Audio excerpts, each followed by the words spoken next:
ಕೇಸ್ನ ಜೊತೆಗೆ 11 ವರ್ಷಗಳ ಹಿಂದೆ ಮೈಸೂರಲ್ಲಿ ನಡೆದಿದ್ದಂತ ದರೋಡೆ ಪ್ರಕರಣದ ಫೈಲ್ ಓಪನ್ ಆಗಿದೆ. ಪ್ರಕರಣದ ತನಿಖೆಯನ್ನು ಸಿಬಿಐಗೆ ವಹಿಸಬೇಕು ಅನ್ನೋ ಆಗ್ರಹ ಕೇಳಿಬಂದಿದೆ. ಈ ನಡುವೆ ತನಿಖೆ ಮುಗಿಯುವವರೆಗೂ ಕೂಡ ರನ್ಯಾ ತಂದೆ ಡಿಜಿಪಿ ರಾಮಚಂದ್ರ ರಾವ್ ಅವರಿಗೆ ಕಡ್ಡಾಯ ರಜೆ ನೀಡಲಾಗಿದೆ. ಮತ್ತೆ 2 kg ಚಿನ್ನ ಬಸ್ಸಲ್ಲಿತ್ತು. ಅದನ್ನ ಪೊಲೀಸ್ ಠಾಣೆಯಲ್ಲಿ ಇದ್ದಂಥ ಬಸ್ನಲ್ಲಿಂದನೇ ತಗೊಂಡೋಗಿರೋದ್ರಲ್ಲಿ ಸ್ಪಷ್ಟವಾಗಿ ಆರೋಪ ಇದ್ರೂ ಕೂಡ ನಿರ್ಲಕ್ಷ್ಯ ಮಾಡುವ ಮೂಲಕ ಕಳ್ಳಸಾಗಣೆದಾರರಿಗೆ ಪರೋಕ್ಷವಾಗಿ ಪ್ರೋತ್ಸಾಹ ನೀಡಿದರು. ಅಂತಹ ಪೊಲೀಸ್ ಅಧಿಕಾರಿಗಳ ವಿರುದ್ಧ ಕ್ರಮ ತಗೊಳ್ಬೇಕು ಅಂತೇಳಿ ನಾನು ಇವತ್ತು ಸಿಬಿಐಗೆ ಒಂದು ಮನವಿ ಪತ್ರ ಕೊಟ್ಟಿದ್ದೇನೆ.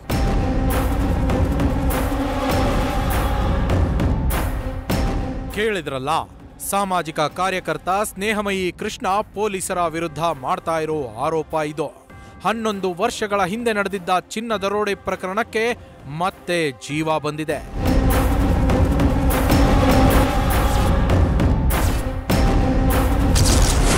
ರನ್ಯಾ ಕೇಸ್ ಬೆನ್ನಲ್ಲೇ 2014ರ ದರೋಡೆ ಪ್ರಕರಣದ ಸದ್ದು. ಪ್ರಕರಣವನ್ನ ಸಿಬಿಐಗೆ ವಹಿಸಲು ಸ್ನೇಹಮಯಿ ಕೃಷ್ಣ ಆಗ್ರಹ. ಜನವರಿ 3, 2014ರಲ್ಲಿ ಮೈಸೂರಿನ ಇಲವಾಲ ಠಾಣಾ ವ್ಯಾಪ್ತಿಯಲ್ಲಿ ದರೋಡೆ ಪ್ರಕರಣವೊಂದು ದಾಖಲಾಗಿತ್ತು. ಬಸ್ನಲ್ಲಿ 2 ಕೋಟಿ ಹಣ ಹಾಗೂ 2 kg ಚಿನ್ನ ಇದ್ದ ಮಾಹಿತಿ ಮೇರೆಗೆ ಅಂದು ಮೈಸೂರಿನ ಐಜಿಪಿಯಾಗಿದ್ದ ರನ್ಯಾ ರಾವ್ ಮಲತಂದೆ ರಾಮಚಂದ್ರ ರಾವ್ ನೀಡಿದ್ದ ದೂರಿನ ಮೇಲೆ ದಾಳಿ ನಡೆಸಲಾಗಿತ್ತು. 2 ಕೋಟಿ ಹಣದ ಬದಲು ಕೇವಲ 20 ಲಕ್ಷ ಹಣ ಮಾತ್ರ ಪತ್ತೆಯಾಗಿತ್ತು. ಬಳಿಕ ಪ್ರಕರಣದ ದಿಕ್ಕು ತಪ್ಪಿಸಿರುವ ಮಾತು ಕೇಳಿಬಂದಿದ್ದು, ಇದೀಗ ರನ್ಯಾ ರಾವ್ ಪ್ರಕರಣ ಹೊರಬಂದ ಬೆನ್ನಲ್ಲೇ ಈ ಪ್ರಕರಣವು ಸದ್ದು ಮಾಡ್ತಾ ಇದೆ.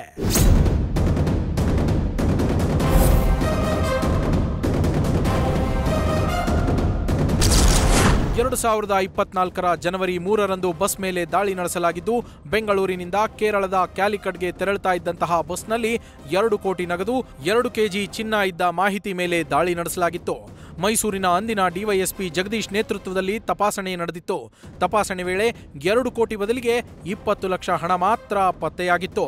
ದಾಳಿ ಮಾಡಿದ್ದ ವಿಡಿಯೋವನ್ನೇ ಸ್ವತಃ ಪೊಲೀಸರೇ ಡಿಲೀಟ್ ಮಾಡಿದ್ರು.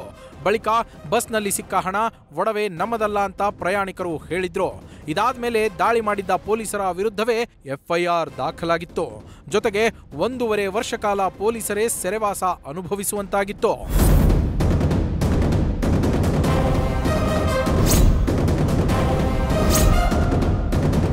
2014ರಲ್ಲಿ ನಡೆದಿದ್ದ ಈ ಪ್ರಕರಣ ಇಂದಿಗೂ ನಿಗೂಢವಾಗಿಯೇ ಉಳಿದಿದೆ.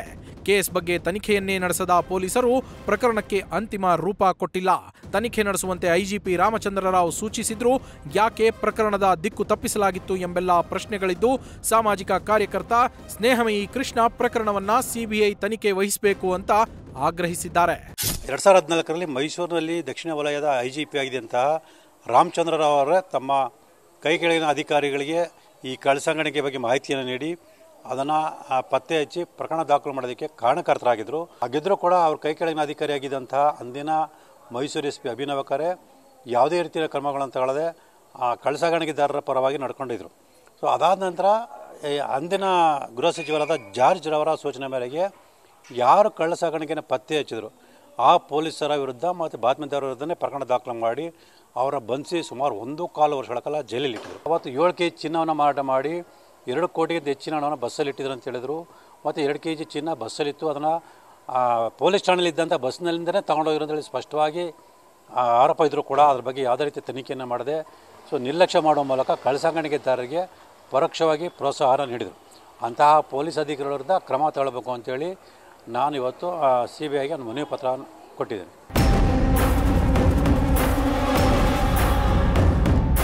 ಇನ್ನು ಮಾಜಿ ಸಚಿವ ತನ್ವೀರ್ ಸೇಠ್ ಈ ವಿಚಾರದ ಬಗ್ಗೆ ನನಗೆ ಗೊತ್ತಿಲ್ಲ, ಈ ಪ್ರಕರಣ ನೆನಪೇ ಇಲ್ಲ, ಸಂಬಂಧಪಟ್ಟವರು ಈ ಬಗ್ಗೆ ಕ್ರಮ ಕೈಗೊಳ್ತಾರೆ ಅಂತ ಮಾರ್ಮಿಕವಾಗಿ ಪ್ರತಿಕ್ರಿಯಿಸಿದ್ದಾರೆ.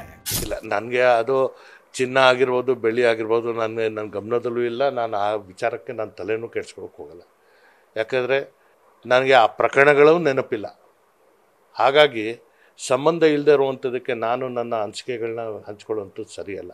ತೀರ್ಮಾನ ತಗೋಬೇಕು. ತೀರ್ಮಾನ ತಗೊಳ್ಳುವಂಥ ಸ್ಥಾನದಲ್ಲಿ ಯಾರಿದ್ದಾರೆ ಅವರು ಈ ರಾಜ್ಯದ ಗೌರವ, ಈ ರಾಷ್ಟ್ರದ ಗೌರವವನ್ನು ಕಾಪಾಡಿಕೊಂಡು ತೀರ್ಮಾನ ತಗೋತಾರೆ ಅನ್ನೋ ನಂಬಿಕೆ ನನಗಿದೆ.